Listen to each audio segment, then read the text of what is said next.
आदमियों की शजाअत की धाक बैठ गई। कौन कौन चार? अब्दुल्ला इब्न जाफर तैयार, इमाम हुसैन के सगे चचेदार भाई, जनाब ज़ैनब के शौहर। दूसरा बहादुर मोहम्मद हनफिया। तीसरा बहादुर मुस्लिम इब्न अकील। चौथा बहादुर अब्बास इब्न अली। ये चार बहादुरों से अरब लरजने लगे और 61 हिजरी में तमाम शहरों में यह गुफ्तगू थी कि अगर हुसैन से लड़ाई हो गई तो हुसैन को लश्कर की जरूरत नहीं है। हुसैन को ये चार आदमी काफी होंगे, चाहे जितना बड़ा लश्कर चला जाए, ये चार आदमी लश्करों का सफाया कर देंगे।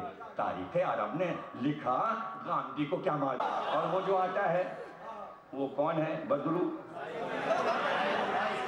नायक।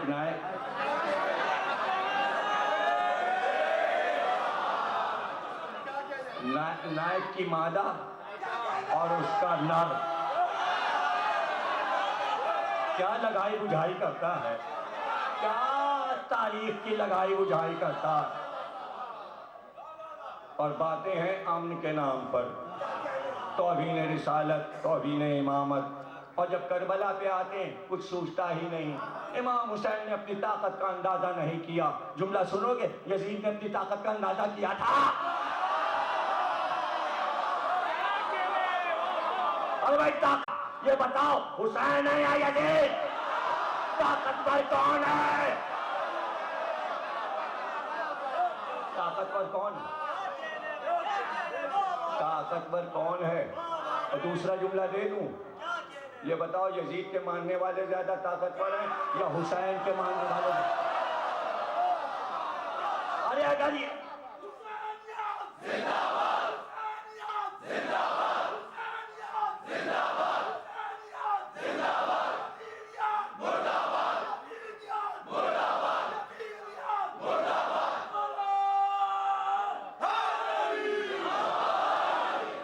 यजीद के मानने वाले ताकतवर होते तो पूरी कायनात में यजीद करवा देते। हुसैन के मानने वालों ने कोई जगह ना छोड़ी। या हुसैन, या हुसैन।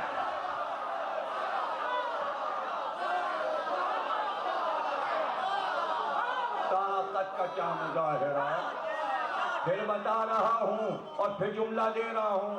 और मेट्रो टीवी की किसी मजलिस में भी ये जुमला कहा है और फिर दोहरा रहा हूं। करबला ताकत का मुजाहिरा नहीं है, ताकत की लड़ाई नहीं है, उसूलों की लड़ाई है। करबला उसूलों की लड़ाई है, हम उन्हीं उसूलों पे चल रहे हैं। हुसैन को ताकत की क्या परवाह? ये तो राजदारों ने हुसैन से राज पूछ लिया, सबको थोड़ी बताया।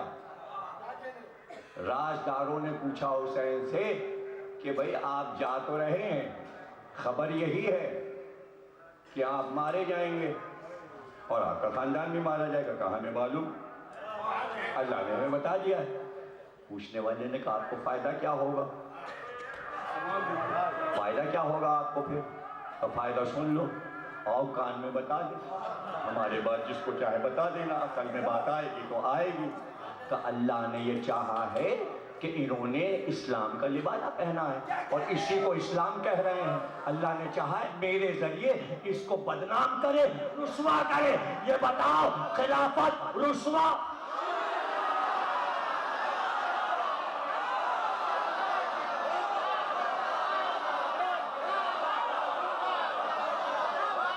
क्या बदनामी? अरे यही तो बदनामी है। हिंदू सीना तान के कहता हमने नहीं मारा, मारने वाले मुसलमान। इससे तो इनकार हो नहीं सकता था।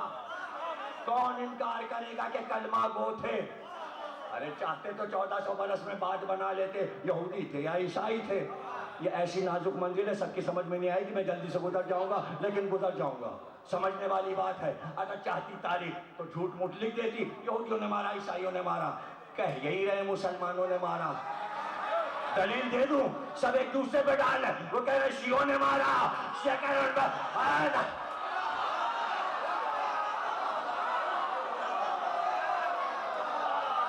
बात तो हिर फिर के मुसलमानों में है, बात शिया सुन्नी की नहीं है। ये बता दो कलमा गो ने मारा कि नहीं मारा, और फैसला मुख्तार ने कर दिया, कातिलों को चुन चुन के मारा। अगर वो शिया होते तो मुख्तार पुकार के कहता मैंने शियों को मार डाला।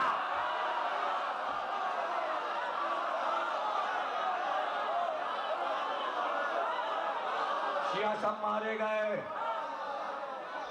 कातिल तो सब मारे गए, तो मुख्तार की तलवार पे गुस्सा क्यों आता? इसमें तो खुश होना चाहिए, मुख्तार ने करबला के शियों को मार डाला। मुख्तार से खुश हो जाओ कि मुख्तार ने शियों को मारा, कूफे के शियों को मुख्तार ने। मुख्तार को गुस्सा आता है तो इस गुस्सा से पता चलता है उर्मुला किसका था, उमर साद किसका था, इब्ने ज़ियाद किसका था।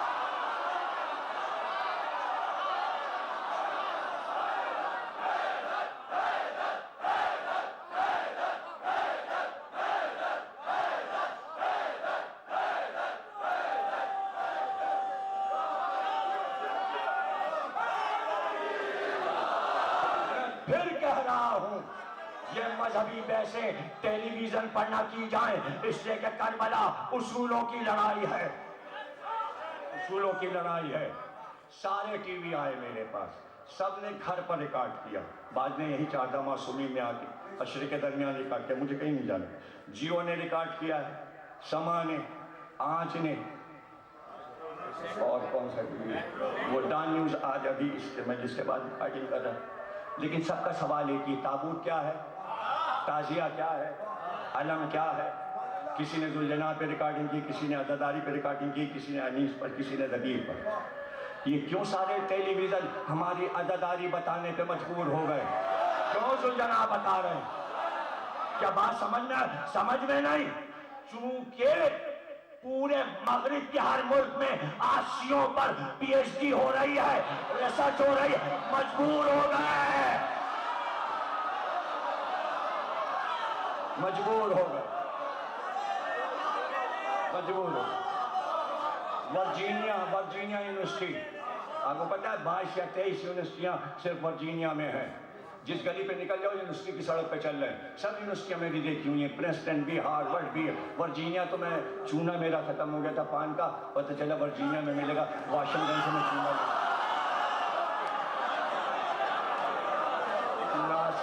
नासिर जहां साथ जो सलाम आफिर पढ़ते हुए मेरे साथ थे, तो पता चला कि 14,000 की डिबिया मिली इतने से चूने की।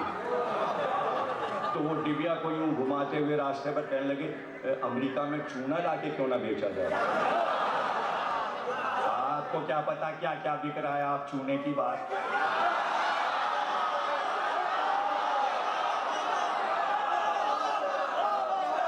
हाँ, दुनिया मोहताज है, हम किसी के मोहताज नहीं है।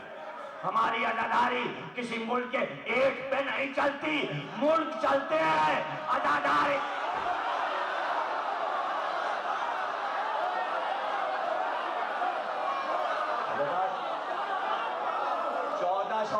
1400 बरस से हमने किसी से चंदा नहीं किया, किसी मुल्क से जाके भीख नहीं मांगी। अगर सुनोगे तो दंग हो जाओगे। गरीबों ने, फकीरों ने भी अपनी फकीरी झोली से जमा करके 10 मजलिसें की है। अदादारी में फकीर भी किसी से नहीं मांगता। ये निजाम जनाब सैयदा चला रही है। दुनिया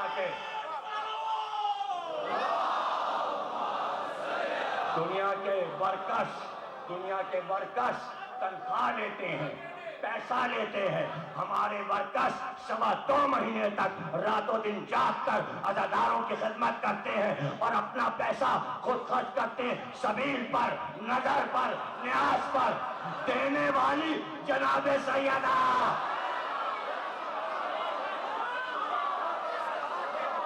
अतिया खुदावन बीवी का करम, तुम हमारे बेटे का मातम करो, हम आते हैं, हम तुम्हें बरकतें देकर जाएंगे। हम किसी से मदद नहीं मांगते और हमने कोई ऐसा फाउंडेशन भी नहीं कायम की है कि जहां आज़ादारी के लिए साल भर हम जमा करें। हमें मालूम है हम नियत करेंगे, वो हमारे ऊपर करम करेंगे, इसलिए कि हम काम उनका कर रहे हैं। जाने कहां कहां से कैसे कैसे इंतज़ाम होता है। कभी मौका मिला तो अशरे सानी में सुनाएंगे कि बड़े बड़े लोग गुजरे और वो हैरान हैरान हो गए कि ये कैसे चल रहा है निज़ाम पूरा आज़ादारी का पूरी दुनिया में, कैसे चल रहा है। ये मोहब्बत है, ये मवद्दत है, ये मोहब्बत है, ये मवद्दत है। और मैं यहाँ तक पहुँचा कि सिफ़ीन की लड़ाई हुई, अब नहरवान बाकी है। कल 8 मुहर्रम को अर्ज़ करूँगा और फिर आगे निकल जाऊँगा कि नहरवान के बाद क्या हुआ, इसलिए कि उसके बाद इमाम हसन का दौर आ रहा है और उसके बाद फिर इमाम हुसैन का दौर शुरू हो रहा है और हम फिर आशूर तक पहुंच जाएंगे। और शायद आशूर को ही हम ये बताएं क़यामत और आशूर में फ़र्क क्या है, इसलिए कि आशूर से क़यामत करीब हो जाती है। ये बातें अभी अक्ल में नहीं आएंगी, आप इसी में फंसे हुए हो कि यजीद को बुरा कहा जाए कि ना कहा जाए, जुलूस रोक दिए जाए कि निकाले जाए। आज़ादारी में कोई चीज़ रुकती रुकाती नहीं है, आज़ादारी में कोई चीज़ रुकती रुकाती नहीं है। परेशान न किया जाए, इसी 60 बरस में आज़ादार उसी रोड से गए हैं, वहाँ दुकानें पहले भी थीं, आज भी हैं। ना आज़ादारों ने पहले लूटा था ना अब लूटेंगे, लुटेरे और हैं, आज़ादार और हैं। हम तो किसी के माल की तरफ मुड़कर भी नहीं देखते। हमारी मजलिस में यह कायदा है कि मजलिस के बाद ऐलान होता है घड़ी रह गई, पैसे रह गए, बैग रह गया, चोर होते तो ले लेके जाते हैं।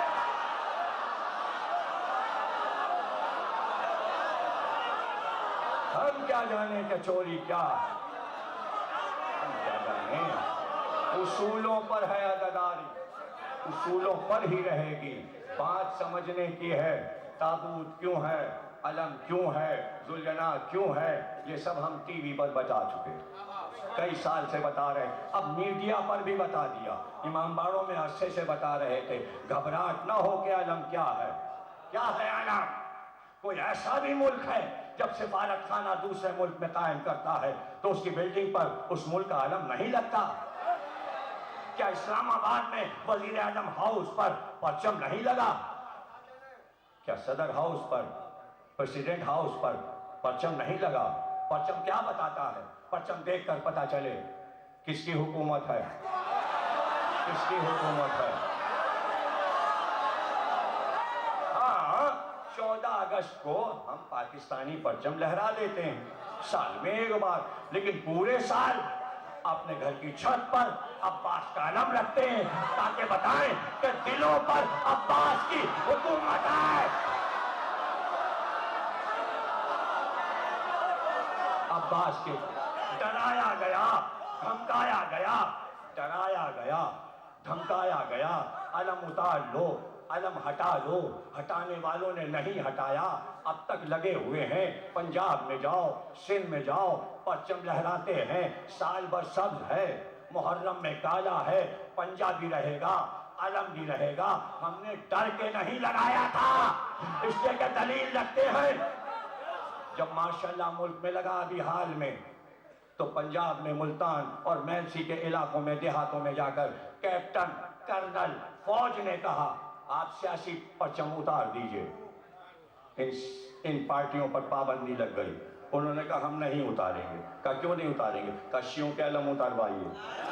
तो हर कर्नल, हर मेजर, हर आर्मी के आदमी ने कहा सुनो, माँ की गोद से बड़े होकर ये अलम देखा है, ये झंडा तो अभी बन।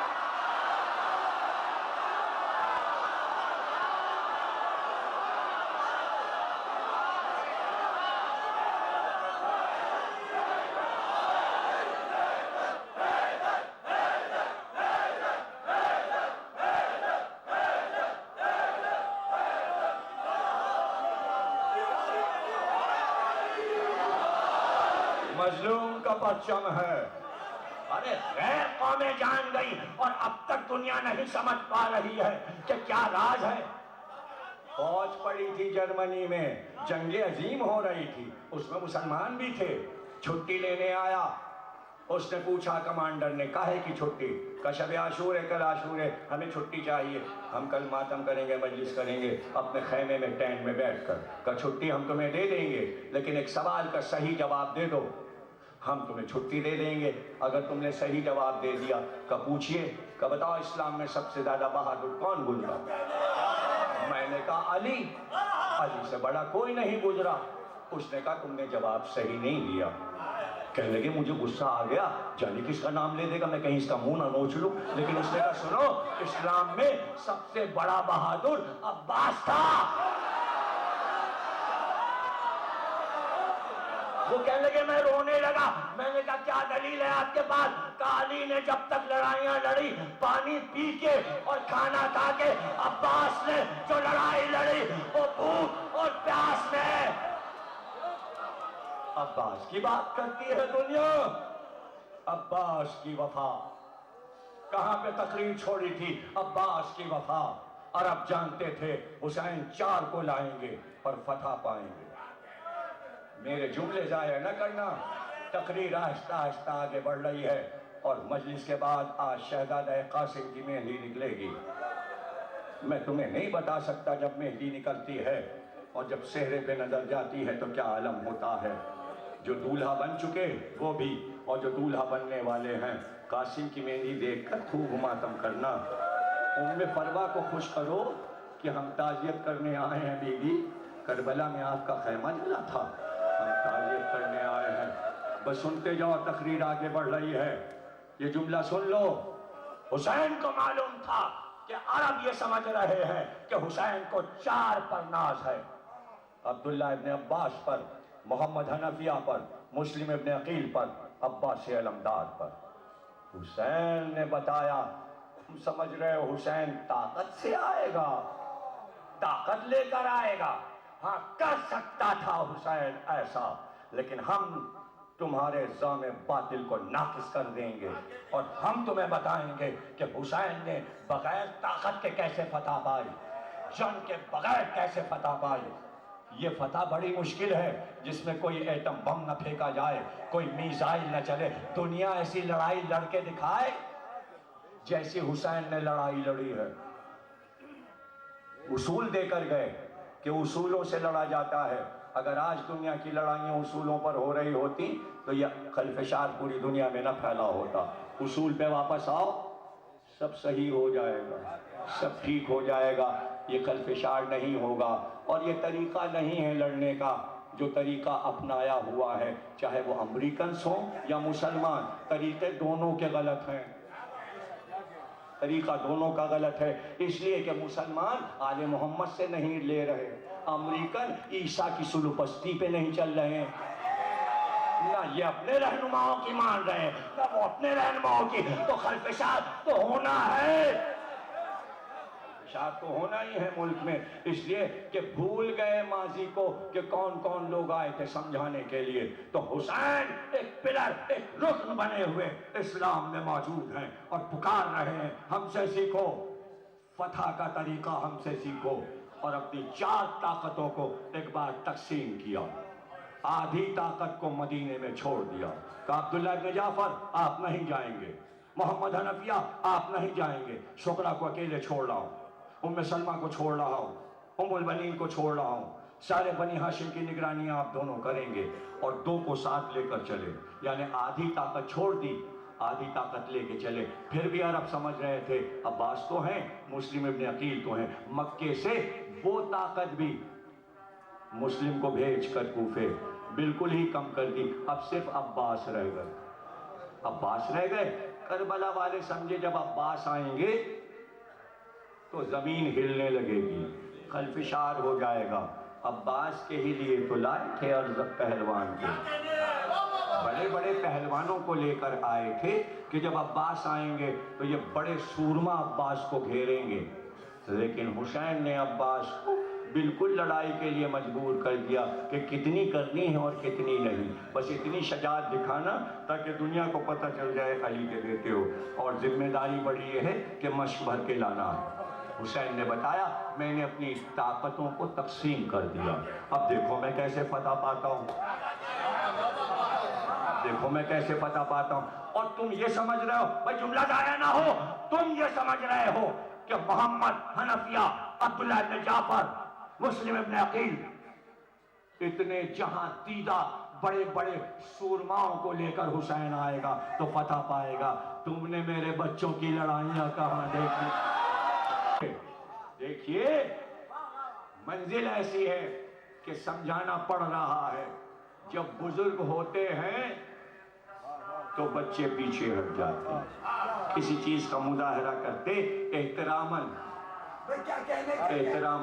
किसी भी चीज में ले लीजिए, कोई उस्ताद सोस्तानी का आ जाए, कोई नवा खान बड़ा आ जाए, तो जो छोटे छोटे पढ़ने वाले वो पीछे हट जाते हैं। अब ये आ गए, इनके सामने क्या फन का मुजाहरा, नहीं समझे।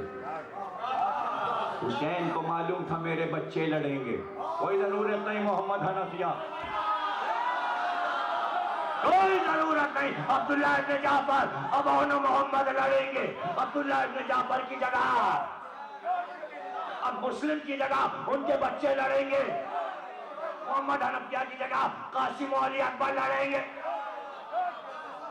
और फिर देखना शजाअत क्या है और जान किसे कहते हैं। 14 ही बरस के तो थे कासिम, 14 बरस के, और 14 पूरे नहीं हुए थे। और तमाम मकातिल ये लिखते हैं चांद का टुकड़ा, सब इस पे मुत्तफिक हैं, इतना खूबसूरत नहीं देखा गया था कोई शहजादा, चांद का टुकड़ा।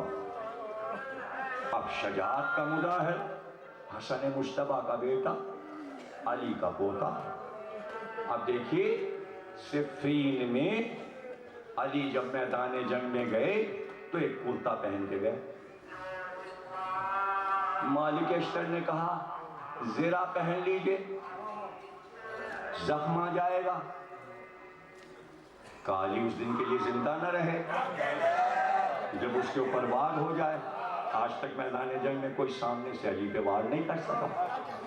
मालिक पहली बार तो आए थे अली के साथ यमन से, पुरानी लड़ाइयाँ तो देखी नहीं थी, उसूल से वाकिफ नहीं थे। कब पुष्ट पे अगर कोई वार पड़ गया, जैसे अली सामने देखता है वैसे पीछे देखता है, न सामने से कोई आ सकता है न पीछे से, किसी एक कुर्ते में जंग करूंगा।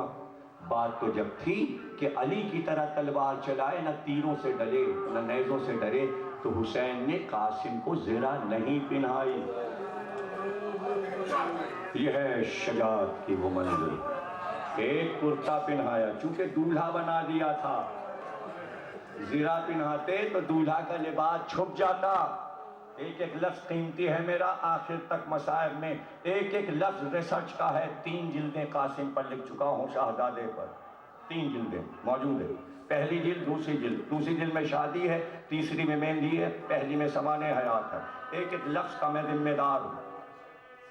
लोगों ने शहजादे कासिम को अभी समझा नहीं, और हालात बयान करने में लोग कंजूसी करते हैं। मैं आपको सुनाता हूँ। अभी तो 14 बरस के हैं, उससे भी छोटे थे। मदीने में एक बाग में खेल रहे थे। 5-6 बड़े बड़े अपने दौर के आलिम आ गए, और उन्होंने आते ही कहा ये आपके ख़ानदान का क्या दावा है कि आप लोग हर जगह मौजूद होते हैं? क्या तुम लोगों को शक क्यों है? का अक्ल में नहीं आती कि अली 40 जगह कैसे थे? एक बार कासिम ने कहा आगे देखो। अब जो देखा तो दूर तक कासिम कासिम कासिम का, दाएं देखो कासिम कासिम कासिम का, बाएं देखो कासिम कासिम, अब पीछे देखो कासिम का, ऊपर देखो कासिम कासिम कासिम कासिम। नहीं समझे, बैठे रह गए, बैठे रह गए। दूसरी दिल में नहीं पढ़ना, चारों तरफ मीलों तक कासिम कासिम कासिम कासिम का। इस तरह अली हर जगह पहुंचते हैं। जिसने या अली कहा वहां भी, यहाँ भी, यहाँ भी, यहाँ भी, मैं उनका पोता, पोता दलील दे दादा के लिए। आप ये कहते हैं जहां भी दुआ करो रिस्क मिल जाता है, ये कैसे हो जाता है? आपके वसीले से रिस्क कैसे मिलता है? क्या देखो अभी मिलता है। क्या खाना है? क्या खाना है? का ताजा खजूरें, फसल नहीं है। का देखो दरख्त की तरफ खजूरें बरसने लग।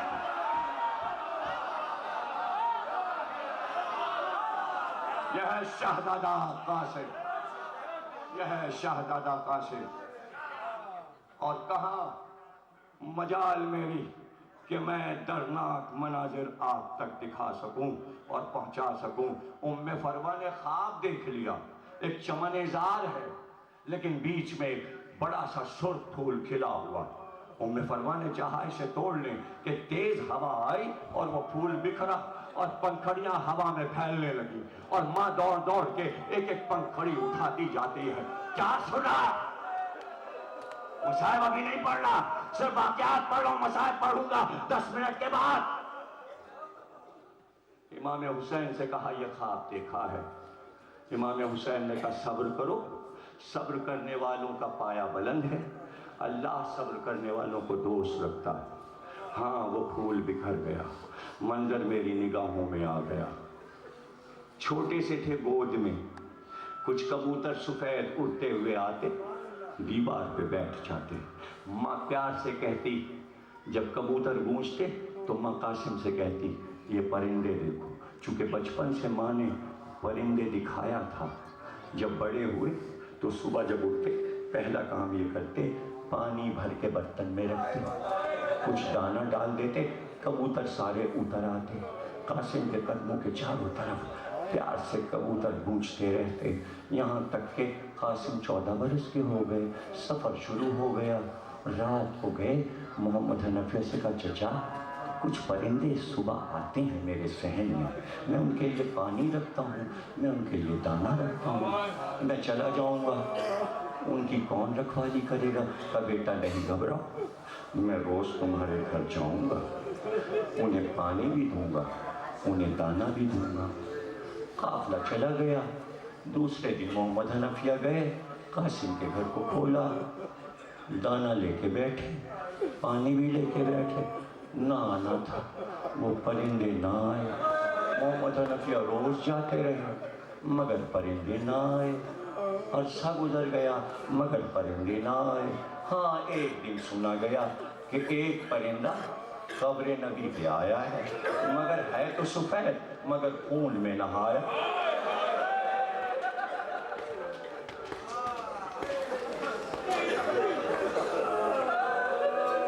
तुम सलामत रहो। 6 मुहर्रम 6 मजलिस से ऐसा तुमने साथ दिया, इतनी हिम्मत बढ़ाई, खूब मेरे साथ गिरिया किया, शानदार मातम। अल्लाह तुम्हारी इस अदा को कबूल फरमाए, तुम्हारे घरों को आबाद हो। कभी कभी हिम्मत से ज़्यादा भी पढ़ी जाता हूँ। दौर था आहिस्ता आहिस्ता 40-45 बरस पढ़ते हुए पाकिस्तान में गुजर गए। इंडिया का मिला के दौर 55 बरस हो गए नंबर पे। कोई मतलब कमी नहीं है कि कोई शेरी ना हो, यहाँ पढ़ दूँ वहाँ पढ़ दूँ, छोटे माँ पढ़े बड़े माँ पढ़े, अमेरिका में, जर्मनी में, लंदन में, कोई मेरे लिए अब मसला नहीं। इमाम हुसैन ने वो इज्जत दी है कि मैं बयान नहीं कर सकता। हर वक्त हर मुल्क का वीज़ा लगा रहता है पासपोर्ट, हर जगह का दावतनामा आ रहा होता है, टेलीफोन पे बुलावे हो रहे होते हैं, चाहे मुफरदा मजलिस हो या अशरे या खमसा, एक पूरा अंबार है कि बस फ़ोन सुनते रहिए और फरमाइशारी हमारे यहाँ आ जाए। ये सब किसकी इज्जत दी हुई है? इमाम हुसैन। देखिए, जो खिदमत करेगा उसे बहुत कुछ मिलेगा।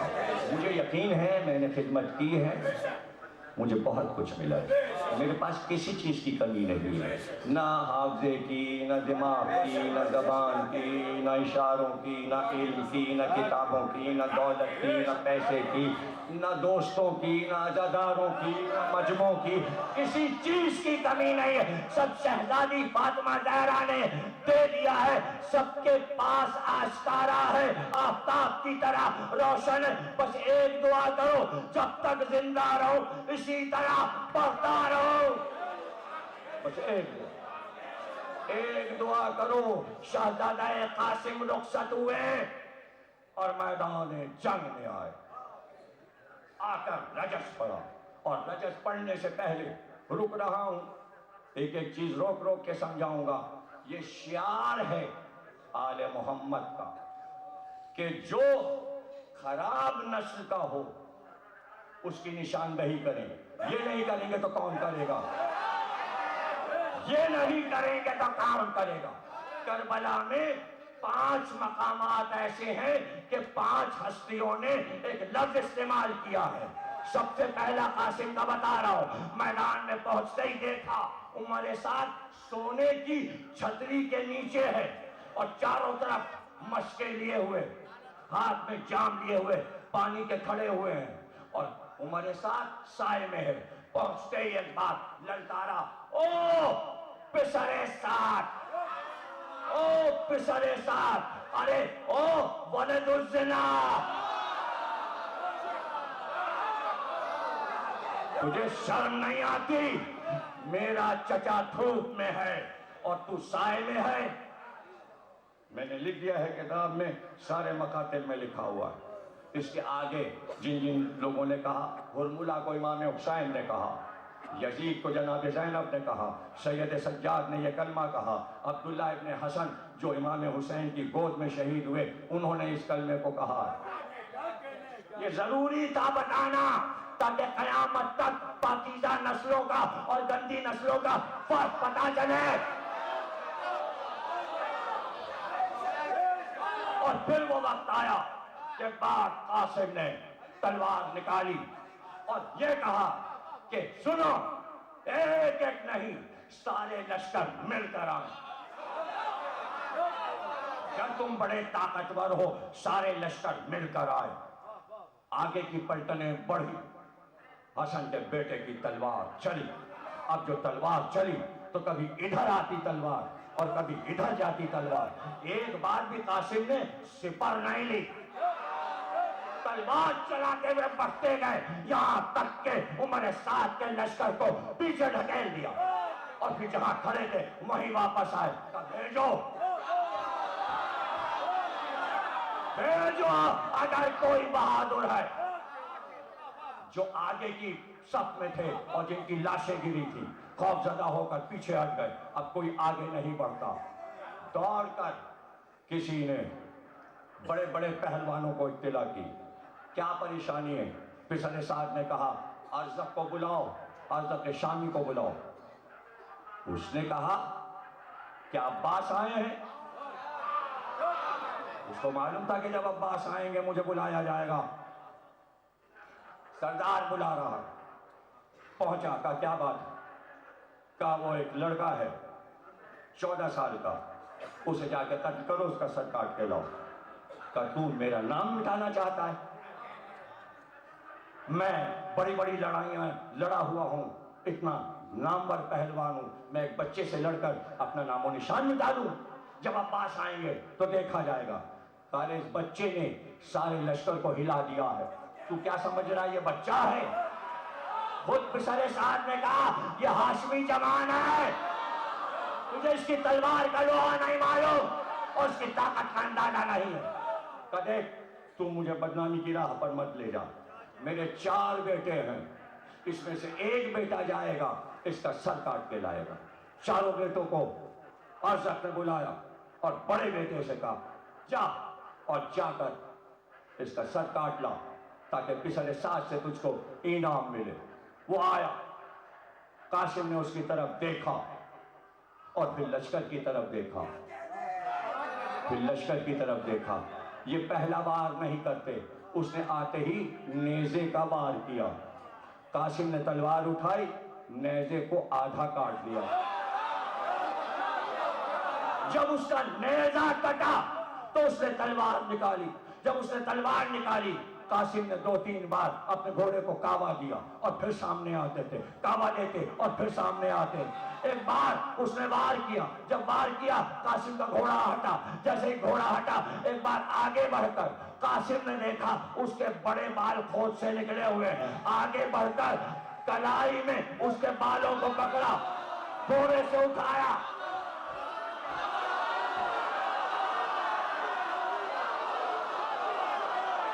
तुम सलामत रहो, तुम सलामत रहो। अभी फजा में था कि आगे घोड़े को दौड़ाकर कासिम ने उसके बीच से बहुत आदाय अरज़क का पहला बेटा मारा गया। आंखें अंधेर हुई। फौरन दूसरे बेटे से कहा अब तू जा। जब वो आया, कासिम ने कहा तू भी अपने भाई के पास जाना चाहता है? उसने आते ही नेज़े का वार किया। भाई मेरी तरफ देखना। उसने नेज़े का वार किया। कासिम ने उसके नेज़े की अनी को उंगली में ऐसे नेज़े की अनी को लेकर और दोनों उंगलियों को बंद किया और उसके बाद घुमाना शुरू किया। जैसे जैसे घुमाया, एक बार घोड़े से गिरा दिया, कलाई मोड़ के कासिम ने बताया अली ने खैबर का था।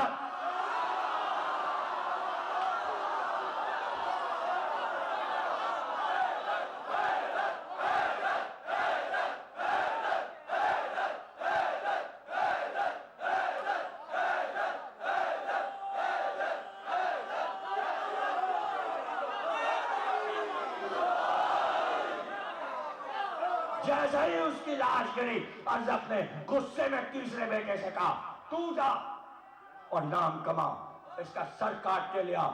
तीसरा आया, परचम लिए हुए आया, गर्रे में आया, गुरूर में आया।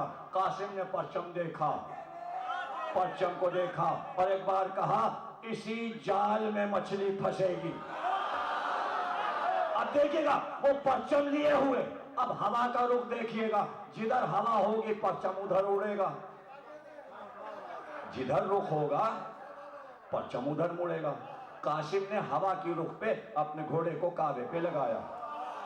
अब काबा समझने के लिए जब मेरा जुल्जना आता है, इस मैदान में भी शाम को आया था, जो अभी बरामद हो रहा है, हमारा जुल्जना सकी बादशाह यहाँ आके दौड़ता है तो उसको काबा दिया जाता है। बीच में एक लकड़ी बांध कर रस्सी बांधी जाती है, उसके गिर्द दायरे में घोड़ा दौड़ता है, इसे कहते हैं कावा। जब दायरे में दौड़ेगा तो कावा। कासिम ने जिस रुख हवा थी उस रुख पे घोड़े को काबा देना शुरू किया। अब ताक़ुब में, वो भी ताक़ुब में कासिम के पीछे घोड़े को काबे में दिए हुए, तो अलम सीधे जानिब उड़ रहा है हवा के रुख पे। एक बार कासिम ने दायरा बनाते बनाते घोड़े को एकदम उल्टा किया और दूसरे रुख पर, अब जो दूसरे रुख पे किया तो उसका जो परचम था वो उससे लिपटने लगा। जैसे जैसे लिपटा, एक बार कासिम ने वार किया, तूल का वार, आधा इधर आधा। अब चौथा बेटा चला, चौथा बेटा आया और कासिम के मुकाबिल आया, रजस पड़ा। गौर कीजिएगा, चौथे ने गुस्से में 3 भाइयों की मौत पर आकर बेअदबी की, यानी जबान से कुछ ऐसे कलमात कहे जो नबी और अली के शान के खिलाफ थे। कासिम को जलाल आया, जलाल आया का जबान से क्या बकता है। हथियार उठा, उसने तलवार उठाई, वार नहीं पड़ा। उसने नेज़ा उठाया, नेज़े के जवाब में मेरी तरफ देखना, उसने क्या कहा था, दहन से कुछ कहा था। कासिम ने नेज़े का वार किया, कासिम का नेज़ा उसके दहन के अंदर गया। सुन लो, फिर नारा लगाना, दहन के अंदर गया। जब नेज़े को काटा तो जबान कटी हुई